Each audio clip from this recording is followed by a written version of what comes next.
Au nom du Père et du Fils et du Saint-Esprit. Amen. La paix de Jésus soit dans votre maison. J'espère que vous allez bien, que vous êtes dans la paix et la joie de Jésus. Alléluia. Donc aujourd'hui, nous lisons, comme souvent, la lecture du jour. C'est pas la lecture pour faire de la lecture au kilomètre, c'est bien pour que tu nous enseignes, bien-aimé Jésus, que ça nous serve dans nos vies de tous les jours pour nous aider à comprendre, Jésus, ce que tu nous expliques, puisque tu es la vie, le chemin, la vérité et la vie. Amen. Évangile selon saint Matthieu, chapitre 12, versets 1 à 8. En ce temps-là, Jésus traversait des champs de blé, et c'était un jour de sabbat. Les disciples avaient faim, et ils commencèrent à cueillir des épis pour les manger. Les pharisiens s'en aperçurent et lui dirent : « Regarde, tes disciples font ce qu'on n'a pas le droit de faire un jour de sabbat. » Alors il leur dit : « N'avez-vous donc pas lu ce qu'a fait David un jour qu'il avait faim, lui et ses hommes ? Il est entré dans la maison de Dieu et ils ont mangé les pains de l'offrande qui étaient interdits pour lui, comme pour ses hommes, car seuls les prêtres peuvent en manger. N'avez-vous pas lu non plus dans la loi que dans le temple les prêtres n'observent pas le repos du sabbat ? Et ce n'est pas là une faute. Je vous affirme qu'il n'y a ici mieux que le temple. Et si vous aviez compris cette parole, c'est la miséricorde que j'aime, non les offrandes. Vous n'auriez pas condamné des innocents. Sachez que le Fils de l'homme est Seigneur du sabbat. Amen. Merci Jésus pour ta parole. C'est limpide. Merci Jésus. Waouh. Ça décoiffe ce matin. Ça décoiffe. J'en risque pas grand-chose. Merci Jésus. Sois béni dans tes anges et dans tes saints. C'est magnifique. Alors, toujours, il est régulièrement question de l'évangile, dans l'évangile, de l'attaque des pharisiens qui cherchent à piquer Jésus, car ils ne le reconnaissent pas. Ils n'ont pas compris qu'il est le Sauveur, qu'il est le Messie attendu par le peuple hébreu et qui vient pour toutes les nations. Merci Jésus d'être venu pour nous aussi. Alors cette question de la forme et le fond, c'est très intéressant. Parce qu'il y a toujours des individus qui s'attachent à la forme plus qu'au fond. Le fond du fond, Jésus le dit au verset 7, « Et si vous aviez compris cette parole, en parlant de la Sainte Écriture, là Jésus parle lui-même de la Sainte Écriture, de l'Ancien Testament, et si vous aviez compris cette parole, c'est la miséricorde que j'aime, non les offrandes. » Jésus y revient souvent dans l'Évangile. Dieu le Père, Dieu le Fils Jésus, Dieu le Saint-Esprit aime la miséricorde, l'amour, plus que l'offrande, plus que le sacrifice. Qu'est-ce que ça veut dire ?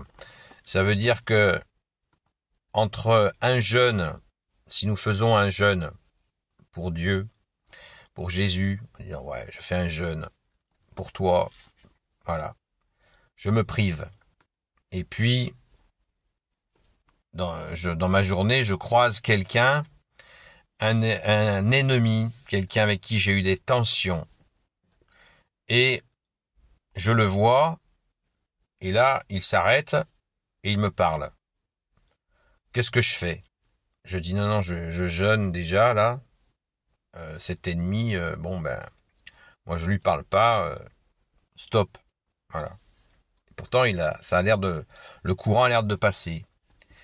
Qu'est-ce que préfère le bon Dieu que tu es Jésus avec ton Père et l'Esprit Saint, à votre avis ?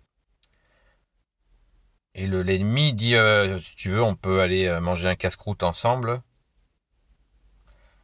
Qu'est-ce que vous faites ? À votre avis, qu'est-ce que Dieu préfère ? Que vous continuez votre jeûne ou que vous avez l'occasion de vous réconcilier avec quelqu'un ? Vous avez deviné, hein ? C'est la deuxième solution. C'est évident. C'est ça la mise en pratique. Dieu le Père, Dieu le Fils, Jésus, Dieu le Saint-Esprit aime la miséricorde comme il est miséricordieux. Jésus est la miséricorde. Et pour que nous l'accueillir, cette miséricorde, eh bien, quand nous en avons l'occasion, ben faisons miséricorde. Ça ne veut pas dire qu'il ne faut pas non plus discerner si c'est un traquenard ou si c'est si c'est avec quelqu'un, vous êtes déjà réconcilié je sais pas combien de fois et à chaque fois ça merde. Il y a du discernement à avoir. On n'est pas neuneux, on a une intelligence. Si on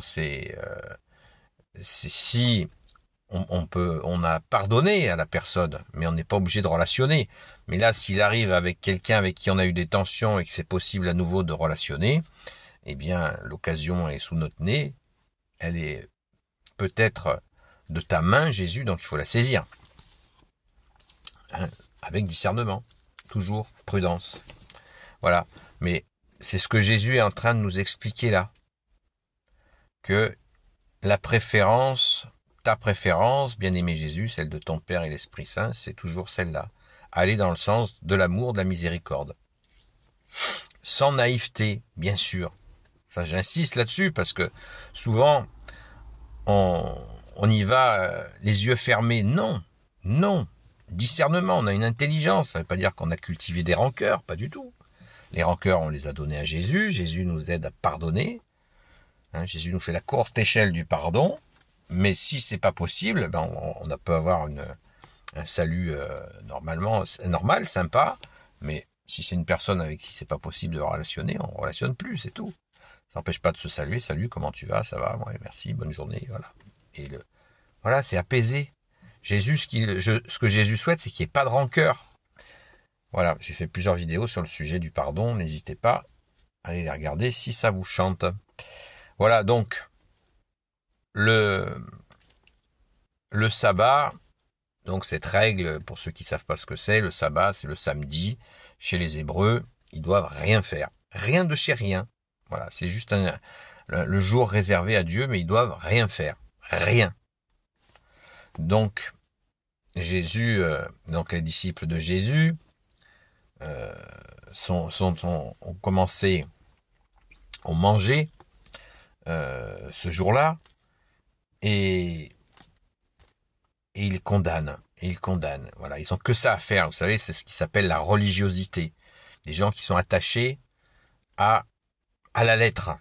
On ne doit pas faire ci, on ne doit pas faire ça.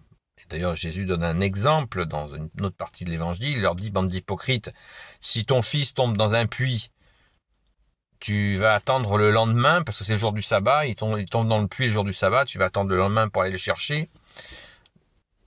Il leur dit aussi, quand vous donnez à boire à vos bestiaux, à vos animaux, c'est le sabbat, vous ne devrez rien faire, pourquoi vous le faites? Voilà, il faut être logique. Il n'y a pas de... C'est cette... Jésus essaie de leur ouvrir le cœur par tous les moyens. Mais là, ils sont bétonnés, les mecs. Ils sont bétonnés. Ils ne veulent pas... Et il leur donne même l'exemple du roi David, qui c'est une super référence pour le roi David. Il a régné 40 ans. Illustre roi David. D'ailleurs, Jésus est de cette lignée. Eh ben, ça leur suffit pas. Les mecs, ils sont dans une espèce de dureté de cœur et que Jésus, il essaye d'y aller à la dynamite, à l'ouvre-boîte, à tout ce que vous voulez, mais ça marche pas. Alors, pensons-y pour nos vies. Ne soyons pas à la lettre, comme ceux qui lisent la Bible à la lettre. Le plus souvent, ils sont dans l'erreur, parce que la Bible ne se lit pas mot à mot. Il faut en comprendre le sens. Merci Jésus de nous y aider, toi, notre seul enseignant. Amen. Alléluia. Donc, n'oublions pas que ce doigt accusateur, voilà, évitons le doigt accusateur, parce que ça passe pas. Ça, Jésus, c'est pas son truc. N'accusons pas. L'accusateur, c'est l'ennemi des âmes. En général, ça vient de là. Sainte journée à vous. et je vous dis à très vite. Voilà, je continue la lecture, enfin pas la lecture, ce que je voulais vous dire sur cette lecture. Très important.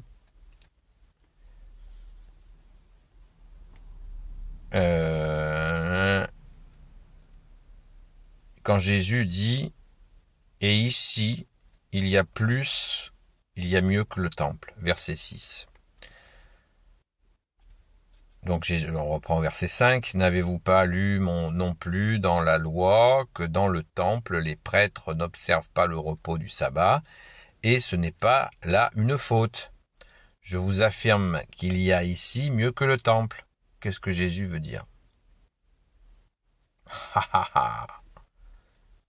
Eh bien, il y a plus que le temple. Le Fils de Dieu est là sous leur nez. Eh oui. Et le Fils de Dieu, Jésus, sous leur nez, a appelé les fameux disciples que ces zozos-là accusent. Vous comprenez? Il y a plus que le temple. C'est-à-dire que le Fils de Dieu est sous votre nez. Le Messie, tant attendu, est là. Et vous discutaillez sur des détails au lieu de lui faire bon accueil. Et comme Jésus est humble, eh bien, il ne leur dit pas « c'est moi le Messie, vous êtes dur de la feuille ». Non, il leur laisse le découvrir. Et au verset final, au verset 8, pas final, mais au verset 8, il leur met l'estocade pour encore marquer cet aspect que je viens d'expliquer. Sachez que le Fils de l'homme est Seigneur du sabbat. Ça veut dire quoi? Oui, Jésus est le maître du sabbat. Il le dit de cette façon-là à un autre moment dans l'évangile. Je suis le maître du sabbat. Eh bien oui, il est Dieu. Et quand Dieu est sur terre, en face de toi, ben c'est lui le patron en fait. Déjà, il est le patron quand il est au ciel, mais quand il se donne la peine d'envoyer son Fils qui est Dieu aussi, eh ben, il est le maître du sabbat. Enfin, il fait ce qu'il veut. Totalement souverain du sabbat. Donc, nous pouvons dire d'ailleurs, Jésus, tu es le maître du sabbat. C'est ce que Jésus a dit lui-même. C'est magnifique.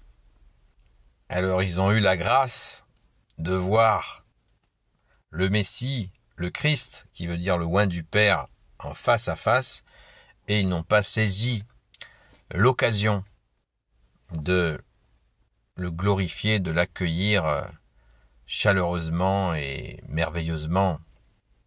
Quelle tristesse pour eux. Et pourtant, Jésus a bien essayé et encore essayé de leur ouvrir le cœur. On le verra certainement à plein d'autres occasions. Vous le lirez aussi si vous parcourez l'Évangile, qu'il y a eu de multiples occasions où Jésus, bien-aimé, tu as essayé de leur ouvrir le cœur, l'esprit. Hélas, pour eux, certains n'ont pas compris et de nos jours, nous avons encore des gens qui sont coincés des fois même dans leur intelligence, parce qu'ils croient que en appliquant à la lettre les choses, ils se rapprocheront de Dieu. Ça, c'est une croyance. Si Jésus avait voulu de faire de nous des robots qui obéissons au doigt et à l'œil sans réfléchir, sans accueillir avec le cœur, il l'aurait fait, hein. Mais il l'a pas fait.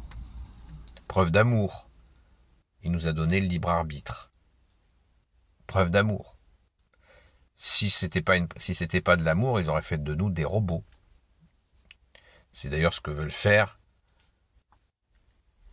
une espèce de clique mondiale qui veulent que les humains soient leurs esclaves. Et oui, c'est la différence entre le projet de Satan et l'agenda gagnant, le projet magnifique de Dieu, le Père, le Fils Jésus et le Saint-Esprit. Amen, alléluia! Gloire à toi Jésus dans tes anges et dans tes saints. Béni soit le Père, le Fils et le Saint-Esprit. Amen. Ô Jésus, toi qui peux tout et qui portes tout, toi le Sauveur, toi l'Emmanuel, je te confie toutes celles et ceux qui regarderont cette vidéo ainsi que leurs proches selon ta sainte volonté, ô Jésus. Sainte Marie, Reine des cieux, toi l'Immaculée Conception, toi qui écrases le serpent, toi qui as la lune sous tes pas, toi notre Mère Notre-Dame. Saint Joseph, toi le juste et le saint, toi le sage, toi la terreur des démons, toi le saint gardien de la Sainte Église catholique apostolique. Sainte Marie-Madeleine, notre chère sainte patronne que nous fêtons demain. C'est demain la fête de notre chère sainte patronne, donc pensez-y.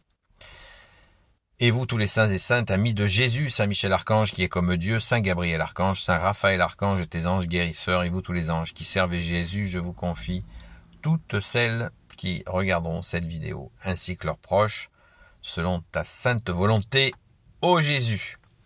Donc, préparons-nous à fêter notre chère sainte patronne, Sainte Marie-Madeleine, mais chut, c'est un secret, n'en parlez pas trop fort. Demain, on lui fait la surprise. Béni soit le Père, le Fils et le Saint-Esprit. Amen. À très vite.